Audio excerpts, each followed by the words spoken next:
창세기 4장 5절에서 7절 말씀입니다.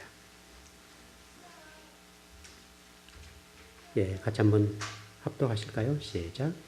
가인과 그의 재물은 받지 아니하신지라 가인이 몹시 분하여 안색이 변하니 여호와께서 가인에게 이르시되 내가 분하여함은 어찌 됨이며 안색이 변함은 어찌 됨이냐 내가 선을 행하면 어찌 낯을 들지 못하겠느냐 선을 행하지 아니하면 죄가 문에 엎드려 있느니라 죄가 너를 원하나 너는 죄를 다스릴지니라. 아멘.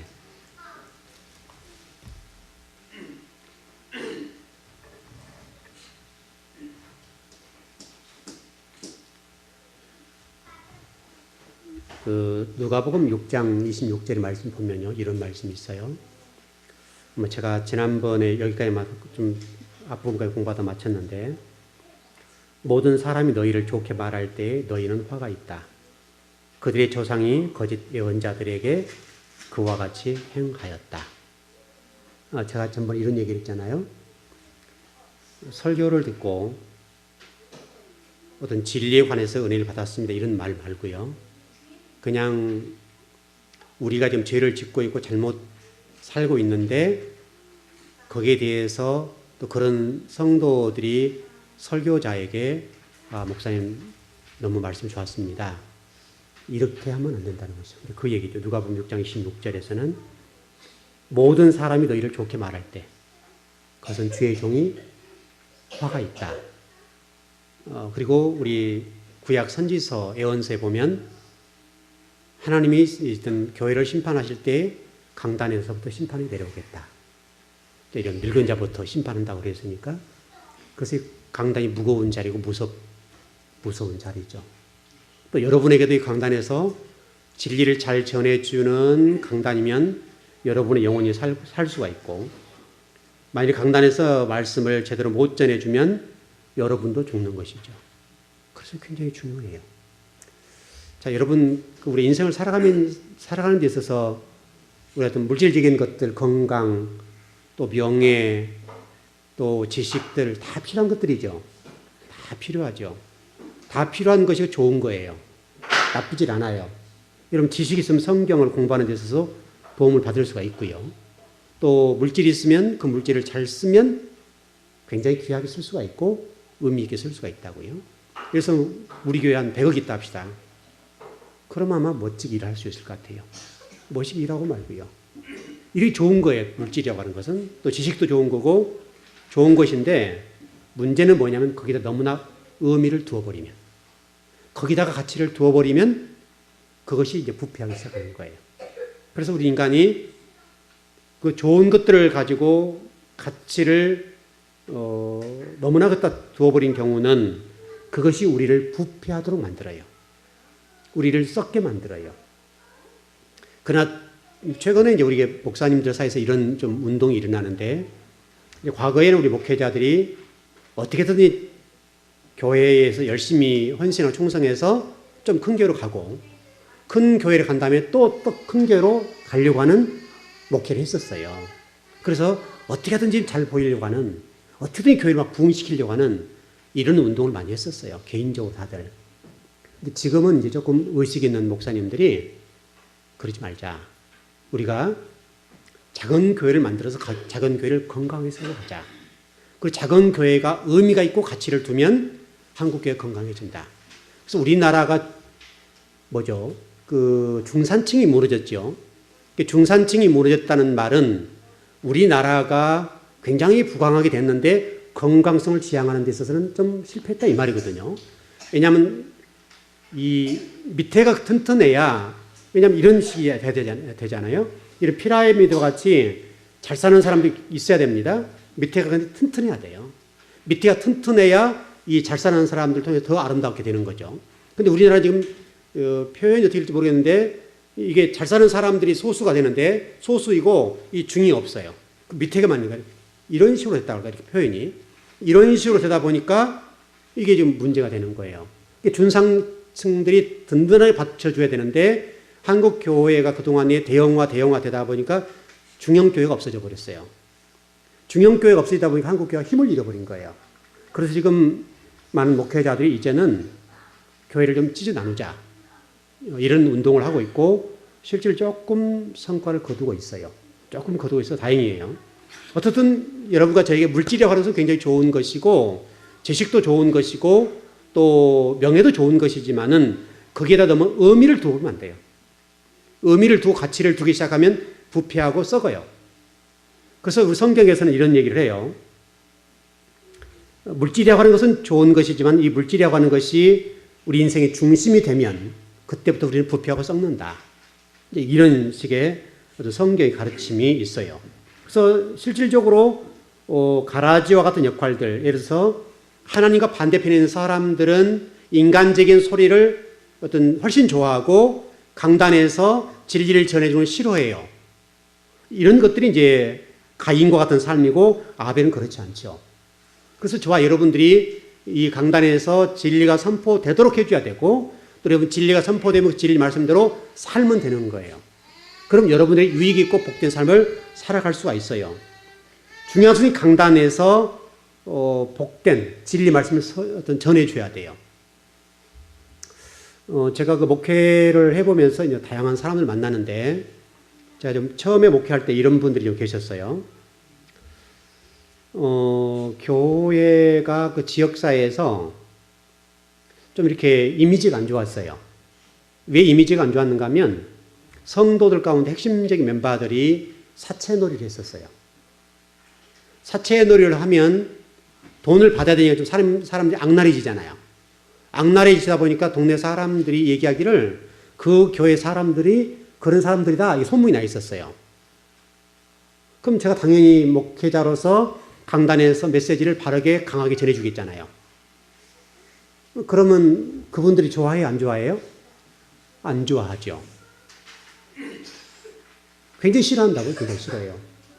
뭐 또 제가 그런 부분에는 또 제가 양보를 안 하는 사람이니까 강하게 말씀을 전했죠.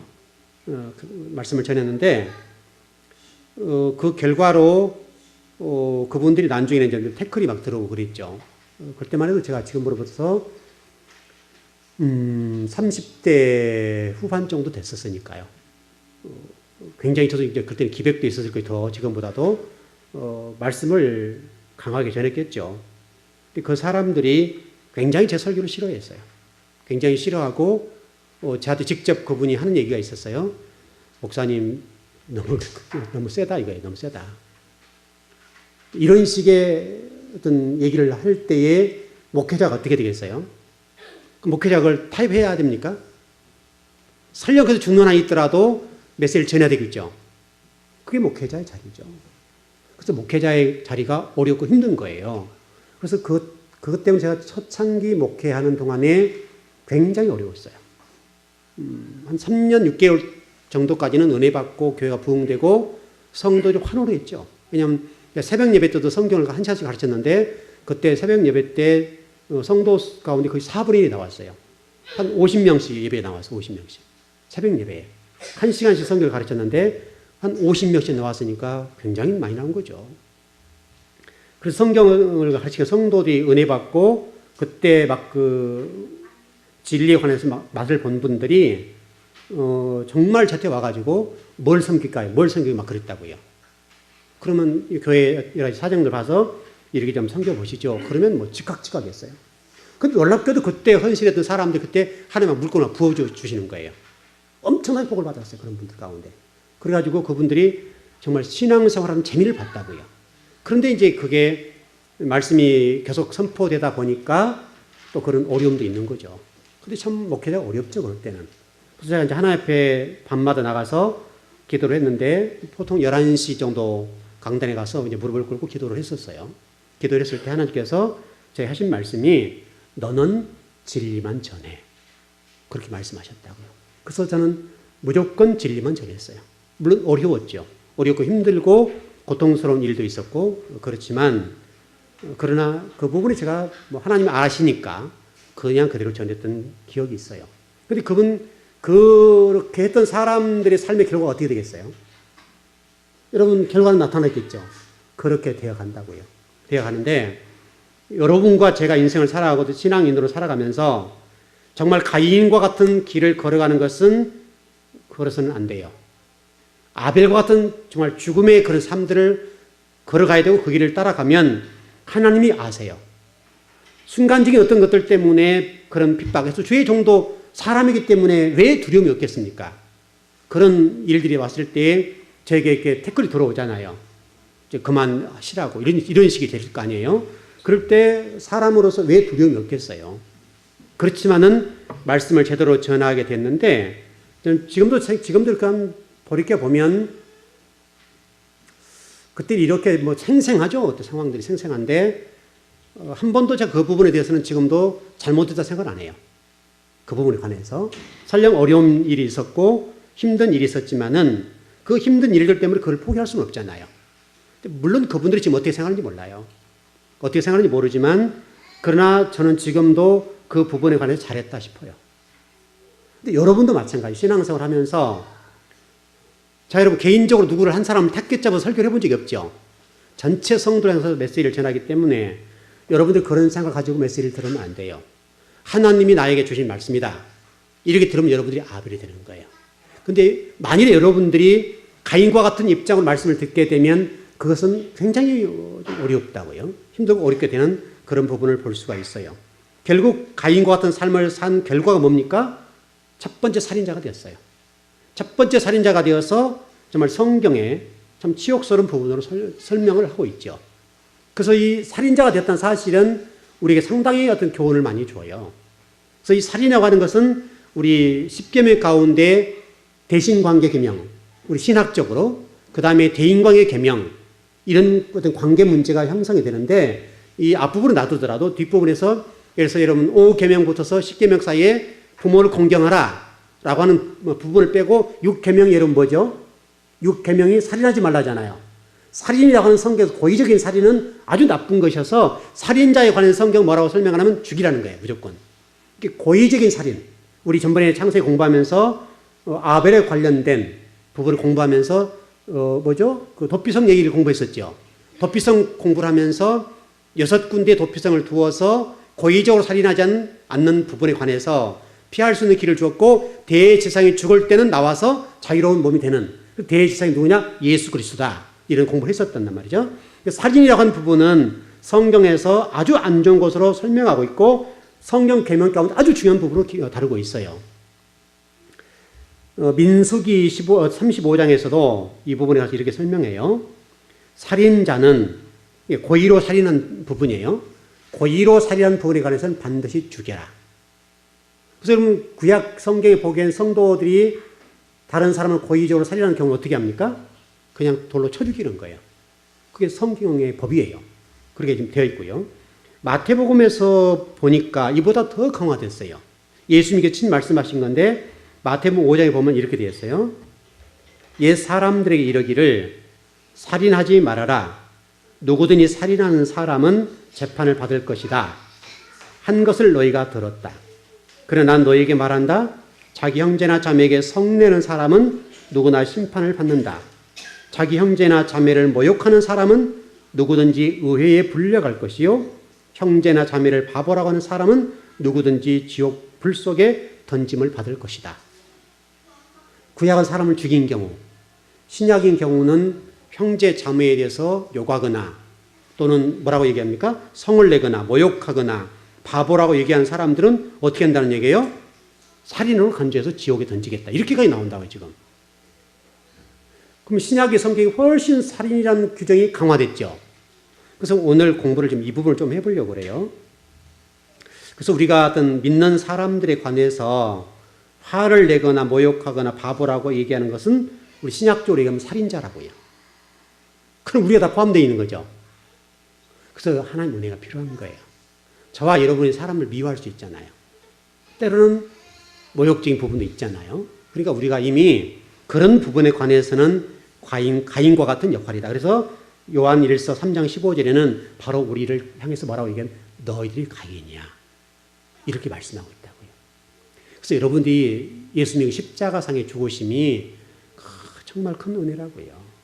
저와 여러분들 속에서 이게 사람을 미워하는 마음, 또 살인하는 마음, 또 마음속으로 다른 사람을 미워하고 욕하고 모함하고 그런 것들 시기 질투하는 거 다 있잖아요. 그래서 우리가 가인이다 이거예요. 가인이다.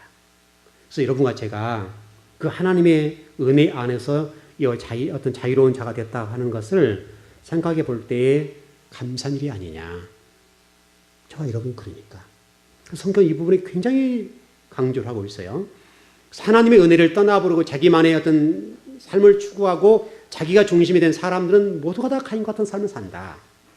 그렇게 돼 있다고요. 우리 디모데후서 3장을 한번 보시죠. 디모데후서 3장을 한번 보시죠. 아마 여러분들 그 많이 찾아보신 말씀 같은데요.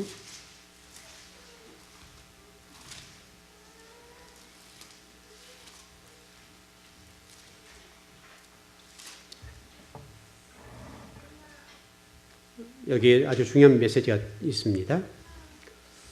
조금 한번 읽어보시죠. 1절에서부터서 다 읽었으면 좋겠는데 다 읽기는 시간이 그러니까 일단은 5절까지만 읽어보시고요. 뒷부분을 좀 제가 설명을 드리겠습니다.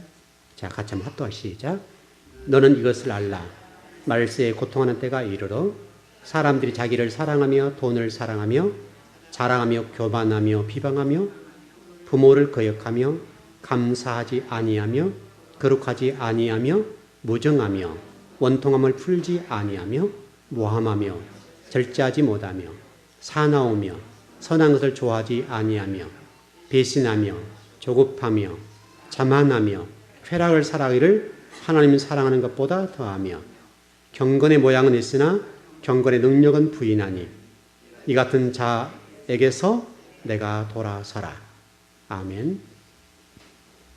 여기 지금 앞부분 좀 6절, 5절까지 읽었는데 이제 1절, 2절의 말씀은 자기 개인적으로 죄를 짓는 부분을 설명하고 있고 3절에서 5절까지는 어떤 타인에게 관해서 다른 사람에 대해서 어떤 죄를 짓는 부분을 설명하고 있습니다. 어떤 한마디로 요약하면 종교의 형식화, 종교의 변질, 종교의 타락 이걸 지금 설명하고 있어요. 이게 말세가 되었을 때는 어떻게 된다고요? 하나님을 사랑해야 되는데 사랑의 대상이 하나님 대신 누구로 바뀐 거예요? 자기로 바뀐 거예요. 자기가 주인이 됐어요. 그래서 제가 일전에 그 출애굽기 3장에서 이력서 내려놓으라는 말이 굉장히 중요하다고 그랬죠. 너의 이력서를 내려놓아라. 이 거룩한 땅이니 너 신발을 벗어. 이것이 굉장히 중요하다는 말씀을 드렸는데 그래서 중요한 거예요. 그래서 지금 이 말세 사람들 보면 다 자기 중심이에요. 자기 중심이고 뭐랄까요? 하나님의 자리를 자기 자신을 올려놨어요. 이게 말세의 특징이에요. 그리고 보니까 자기를 사랑한 다음에 돈을 사랑한다고 되어 있고 교만하고 비방하며 부모를 거역하고 감사하지 아니하며 거룩하지 아니하며 이게 설명이 되어 있다고요. 여러분과 제가 돈을 사랑하지 않을 수가 없고 좋아하지 않을 수가 없으나 그러나 우리가 하나님보다도 돈을 사랑하거나 자기를 사랑하면 안 된다. 이 부분을 설명하는 거예요. 그래도 이 지금 시간이 가면 갈수록 많은 사람들이 자기를 사랑하고 자기 중심이 되고 가면 갈수록 물질이 더 중심이 되겠죠. 아마 가면 갈수록 그럴 겁니다. 시간이 가면 갈수록 돈이 힘인 세상이 될 거고 돈을 가진 사람이 권력을 쥐게 되고 힘을 가지게 되고 이런 시대가 올 거라고요. 지금도 그렇고요. 그러나 이것은 말세의 전형적인 특징이에요.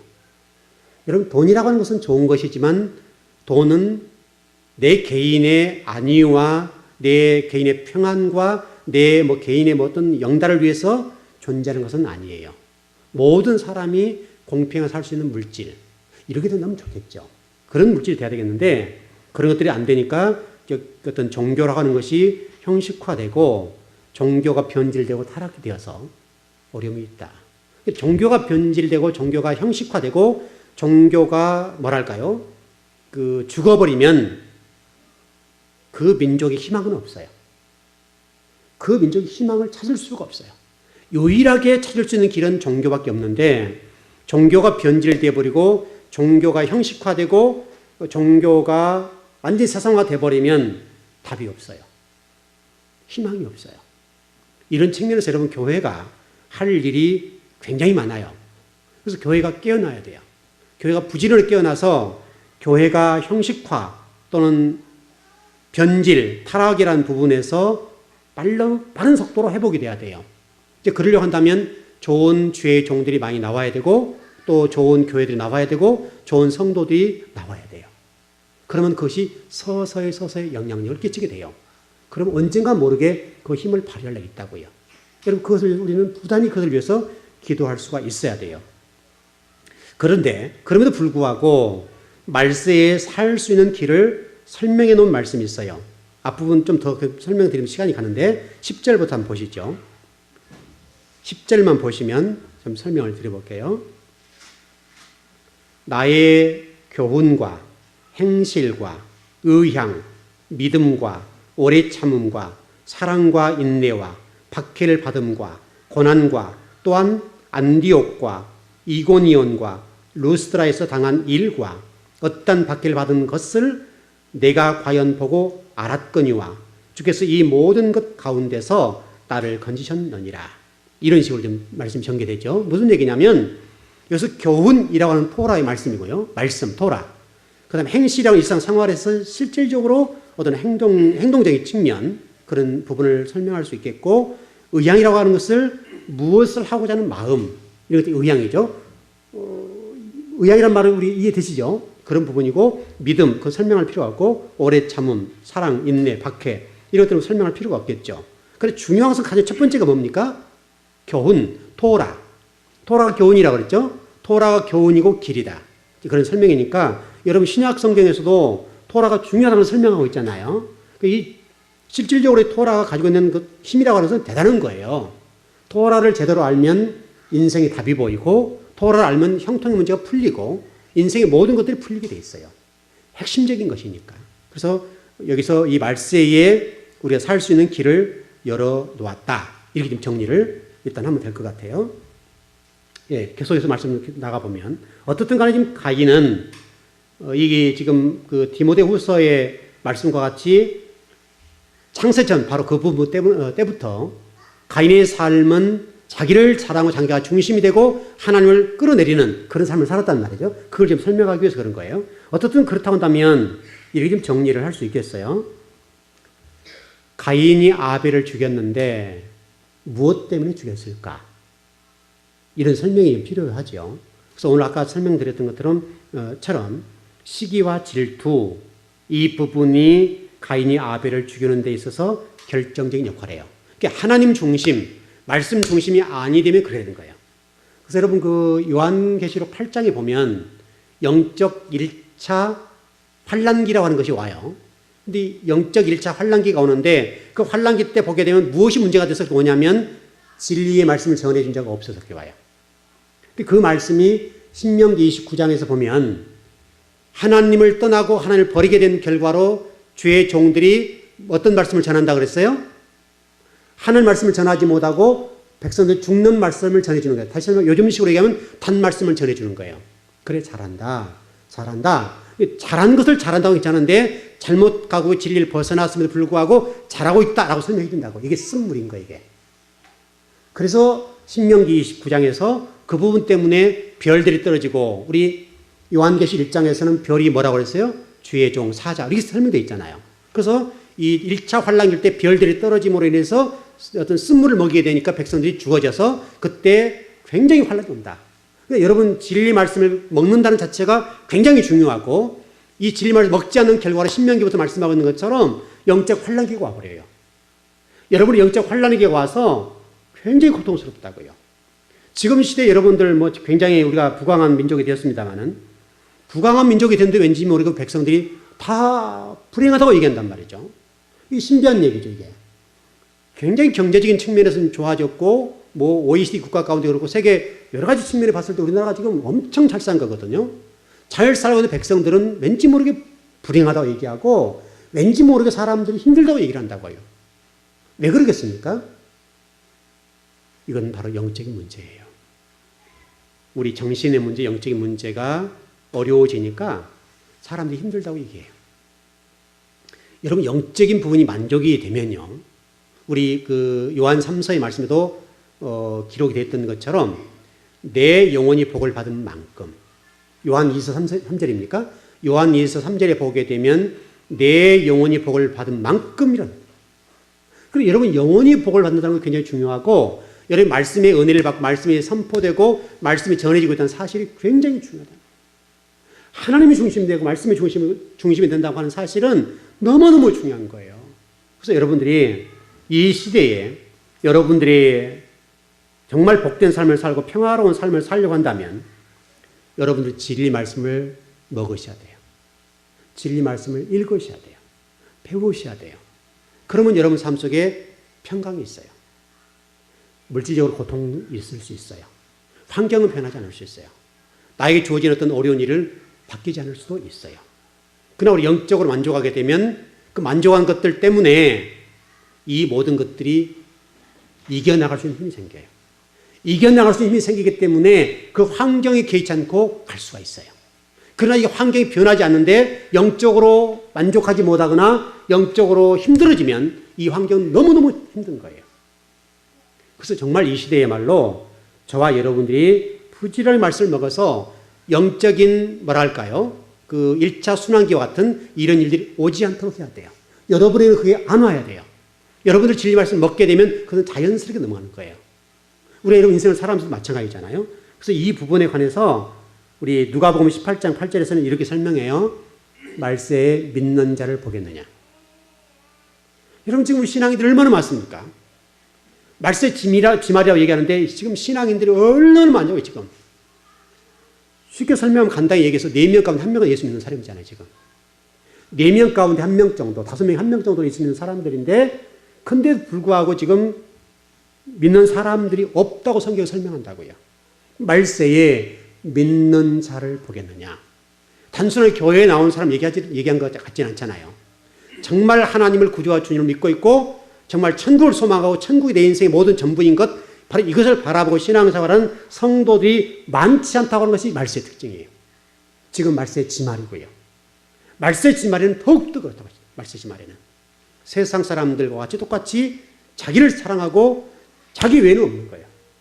돈을 사랑하고 또 여러 가지 다른 사람 미워하게 되고 시기하고 질투하게 되고 진리를 거역하게 되고 이런 것들이 말세의 지말의 특징 가운데 한 부분인데 바로 그런 것을 디모데후서에 설명하고 있잖아요. 근데 놀라운 사실은 믿는 사람들 가운데 이 부분이 여러분에게 1차적인 부분이 돼야 되는데 항상 후손이 밀리는데 문제가 있는 거예요. 여러분들은 2014년도가 이제 출발하는데 말씀이 여러분 가운데 선순위가 됐으면 좋겠어요. 말씀이 선순위가 되면 물질적인 측면이나 환경, 여러분의 어떤 어려운 문제가 그대로 있는 상태를 할지라도 이겨낼 수가 있어요. 극복할 수가 있어요. 그러나 영적으로 다운되고 영적으로 무뎌지고 진리 말씀을 분별할 수 없을 정도 돼버리면 이 어려운 환경은 진짜 어려워요. 아마도 가면 갈수록 영적인 측면은 많은 사람들에게 어려워질 겁니다. 영적인 부분이 점차 다운이 되게 됐고 지금 한국 세계 역사를 통해 볼 수 있는 것처럼 또 성경 역사를 통해 볼 수 있는 것처럼 좀 이게 한번 기울기 시작하면 회복이 힘들거든요. 굉장히 힘든 상황 속에 있다고요 지금. 한국 교회도 만만치 않아요. 만만치 않고 지금 대형교회 중심적으로 교회가 살아있는 것이 움직일지 모르지만 실제로 한국 교회를 보게 되면 대형교회가 무너지고 있잖아요. 그 무너지는 소리가 굉장히 크게 들리고 있단 말이죠. 그렇게 본다고 한다면 우리가 바르게 신앙하고 바르게 교회를 세운다고 하는 것이 얼마나 중요한지 몰라요. 그런 측면에서 우리 주의 종들이 강단에서 생명의 말씀이 진리의 말씀을 제대로 잘 전해주는 주의 종들이 많이 나와야 돼요. 정말 이것은 너무나 중요한 거예요. 그래서 우리 오늘 아침에도 그 부분을 좀 기도하고 그랬는데 여러분들 정말 주의 종들을 위해서 기도하셔야 돼요. 정말 기도하셔야 되고 주의 종들이 주의 종의 자리에 서 있어야 여러분 영혼이 살 수가 있고 여러분의 삶 속에서 하나님 은혜가 임할 수 있다고요. 하나님 쓰임받는 여러분이 될 수도 있고 또 교회도 마찬가지, 여러분 가정도 마찬가지예요. 그런 측면이 너무너무 중요한 거예요. 그러나 여러분 지켜보십시오. 지켜보면 지켜볼수록 앞으로 강단의 말씀은 약화될 거예요. 틀림없는 사실이에요. 그게 성경이 증언하고 있는 것이고 이스라엘 백성들의 영적 상태를 봐서 그렇고 역사를 보아서도 가면 갈수록 영적인 상황은 약화돼요. 우리가 지금 한국 교회가 지금 된 지가 한 130년 됐죠. 벌써 늙었어요. 130년이면요. 예수님 오신 이후로 봐서 2000년에 본다고 한다면 2000년 동안 예수님을 믿고 있는 유럽 교회나 이런 데 보게 되면 그들은 물론 지금 시들해 있습니다만은 그들은 1000년 이상을 영화를 누렸다고요. 1000년 이상 찬란한 기독교를 세웠다고요. 근데 우리는 130살이 됐는데 벌써 이 한국 기독교가 노쇠화 됐어, 노쇠화. 늙어버렸어요, 늙었어요. 늙어서 지금 굉장하게 힘을 못 쓰고 있다고요. 그 원인이 뭐예요? 너무나 지금 우리가 지금 힘있게 일해야 될 나이고 지금 130살이면 2000년을 피웠을 때는 어린아이 수준이라고 지금은. 근데 한국교회가 벌써 늙어버렸어요. 늙는다고 하는 것은 나이 문제가 아니에요. 생각이 문제고 정신의 문제예요. 가치를 어디다 두냐 문제지 나이 문제는 아니에요. 우리 교회도 좀 나이 드신 분 계시는데요. 연세 드신 분도 계시지만 연세는 드셔서 청년 살 수가 있어요. 왜냐하면 생각이 건강하면 60세, 70세가 되어도 30대, 40대 생각을 가지고 살면 젊은 거예요. 그러나 정신이 늙어버리거나 영적인 부분이 늙어버리면 가치가 늙어버리면 의식이 늙어버리면 늙어버린 거예요. 여러분들은 젊으셔야 돼요. 생각이 젊고 또 영적인 부분, 정신적인 부분이 젊으셔야 돼요. 그러면 여러분 건강을 살 수가 있어요. 그런데 지금 우리나라는 벌써 한국 교회가 130살이 되었는데 늙어버렸어요. 너무 늙었어요.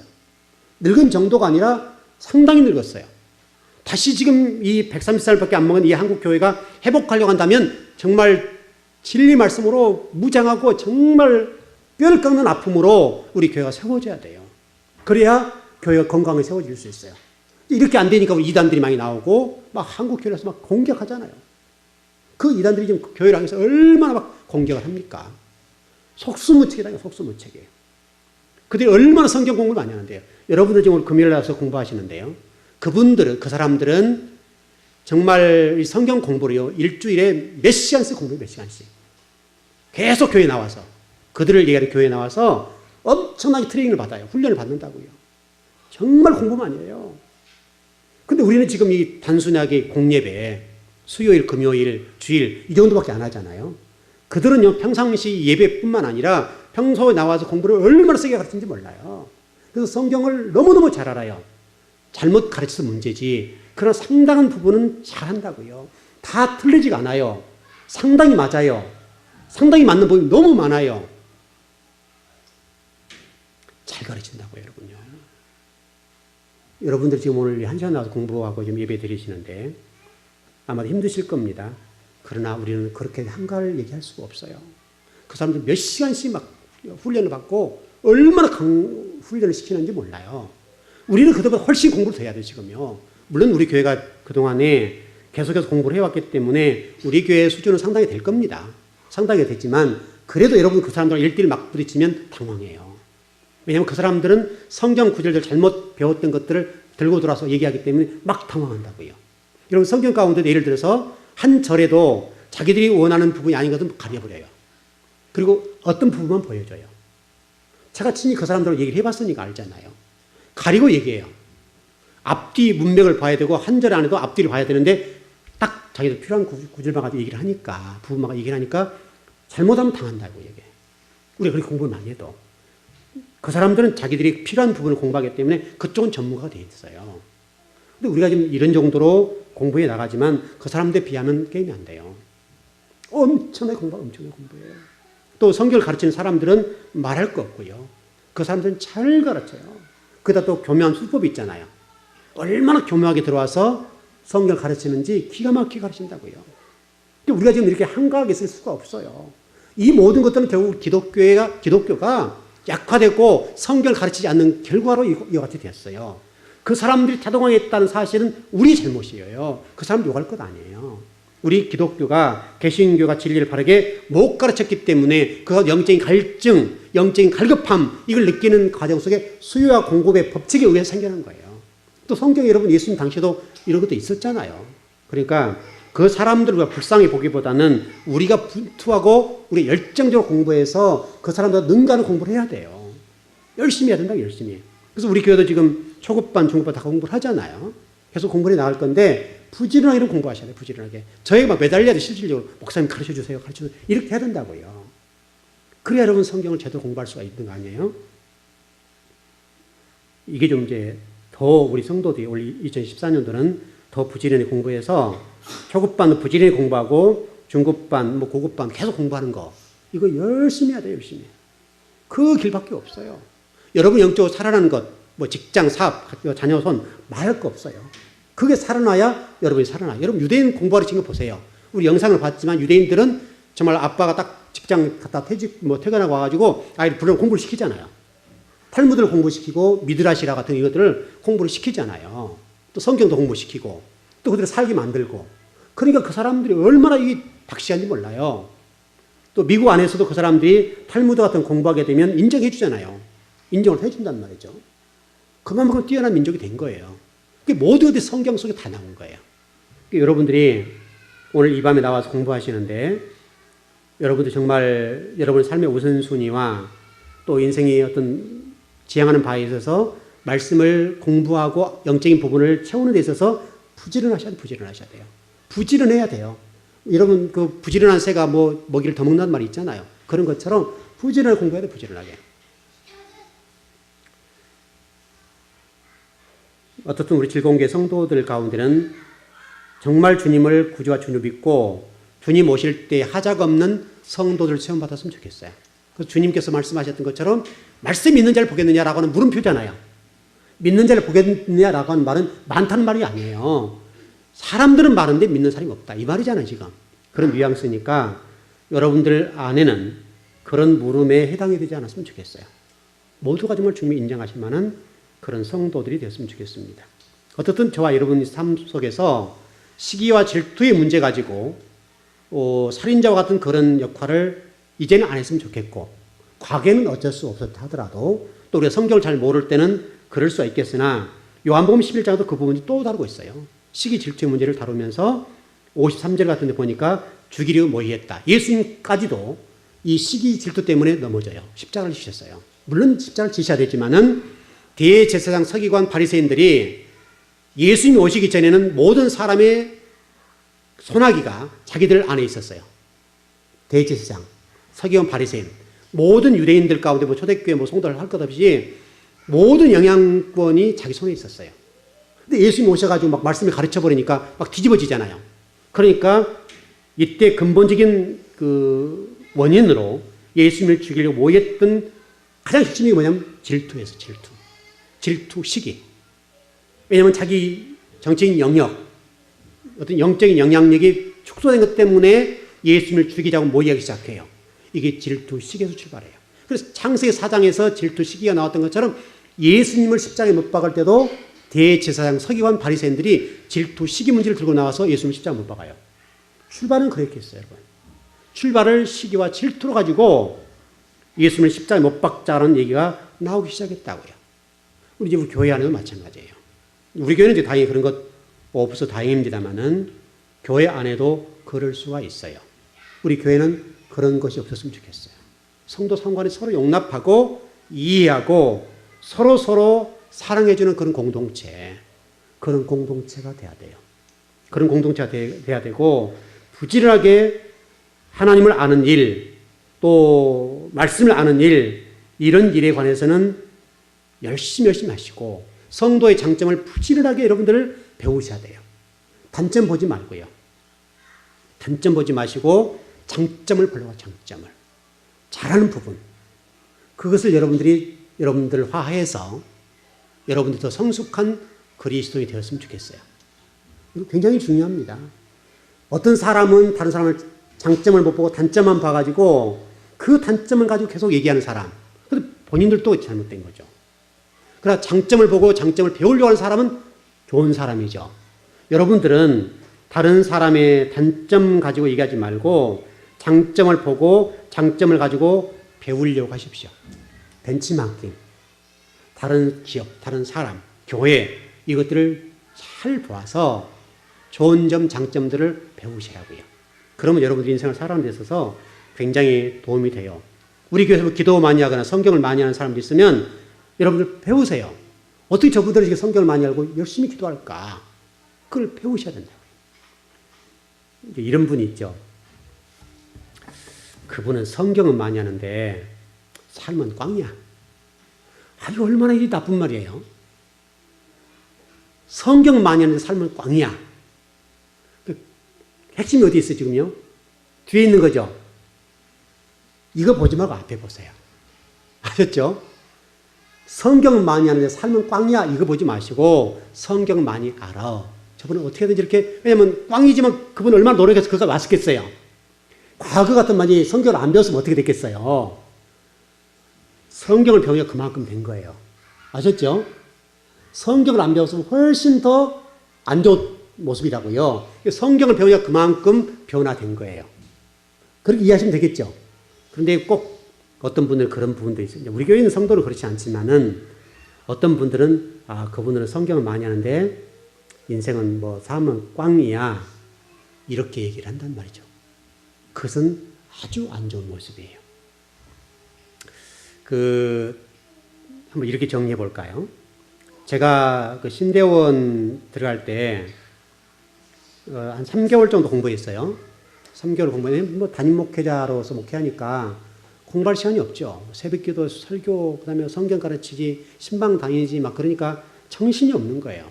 또 그 학교도 뭐 다녔었지 하니까 시간이 없으니까 공부할 시간이 없었어요.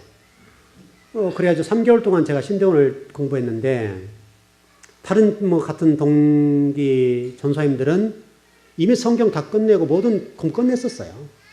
근데 저는 그때 출발한 거죠. 그래서 우리 교회로 오라고 했어요.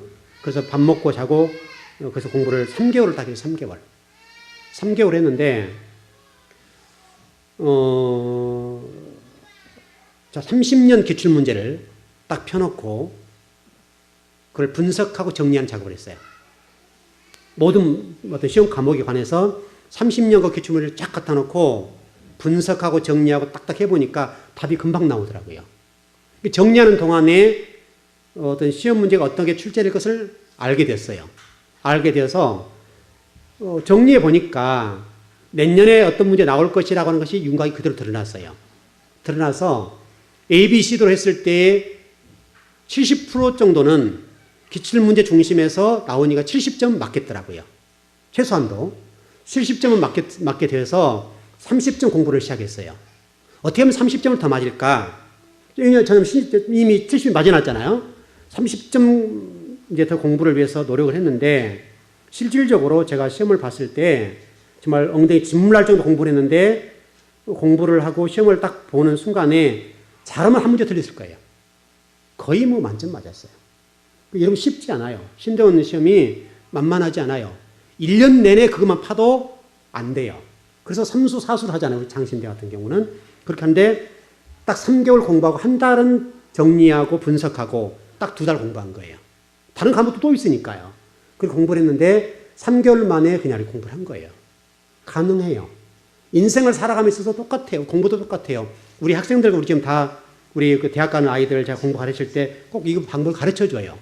가르쳐 주는데 이건 뭐죠? 사법고시 똑같고 행정고시 똑같고 다 똑같아요. 원리는 똑같아요. 이런 원리를 가지고 공부를 하는 건데 공부를 하다 보니까 이제 신대원 들어가서 공부를 하다 보니까 성경적인 수준은 꽤 있는데 깊이와 높이와 넓이 문제 때문에 제가 고민을 한 거예요. 계속 성경 많이 읽었으니까 그 고민을 하는데 신대원을 졸업하고 목사고시 이제 패스를 하고 공부를 하면서 이런 생각을 했어요.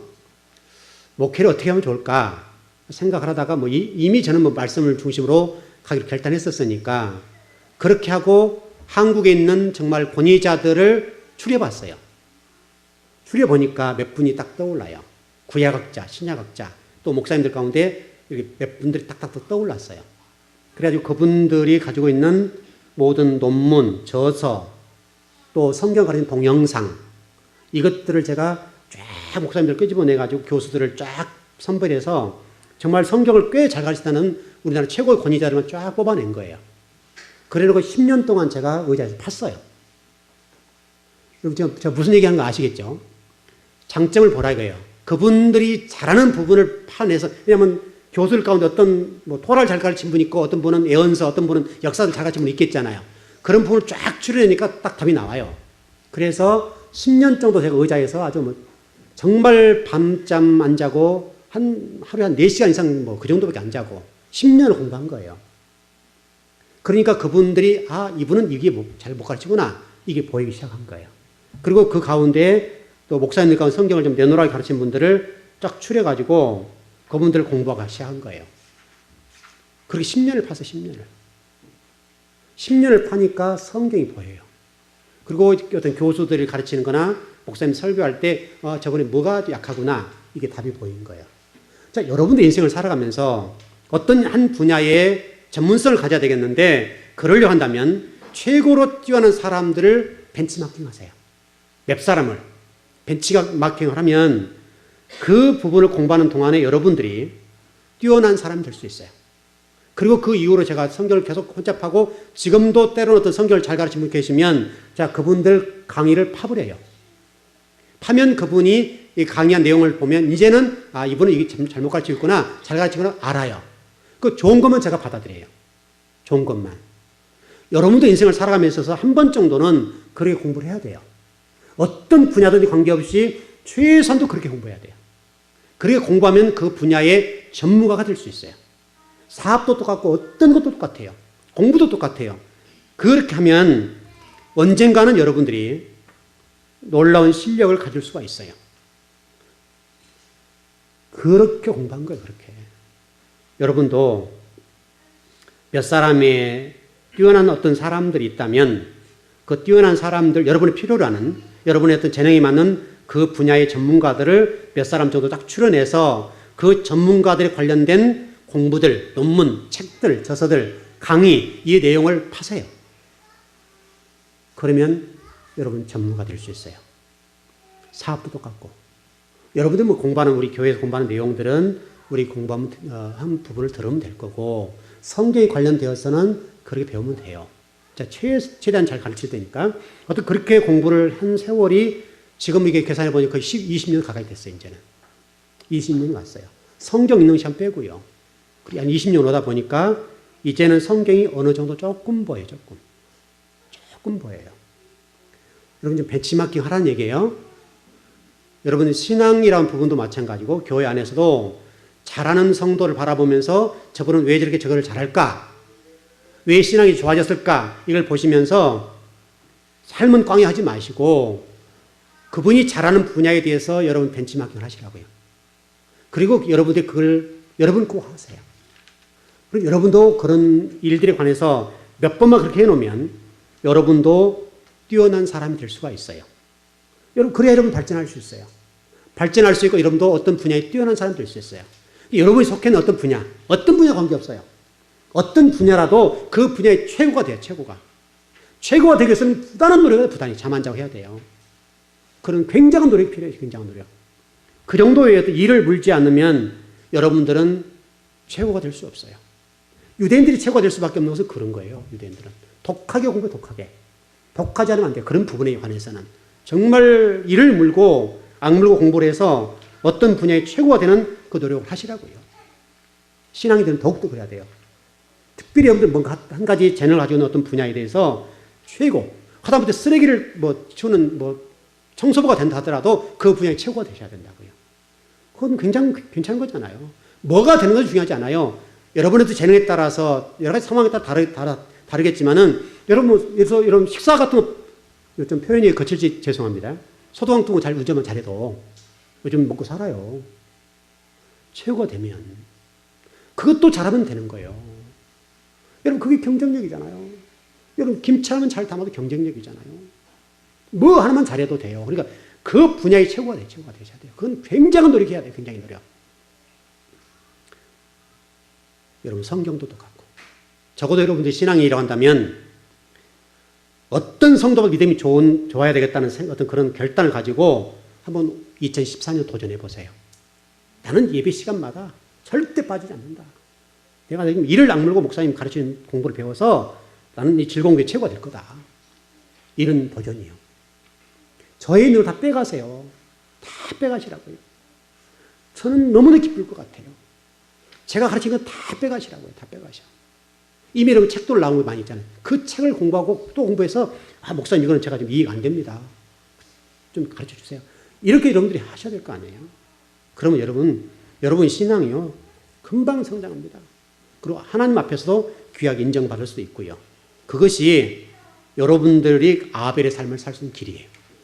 다른 사람의 부정적인 단점을 보지 마시고 아벨처럼 그냥 가인이 때려 죽이면 죽는 거죠.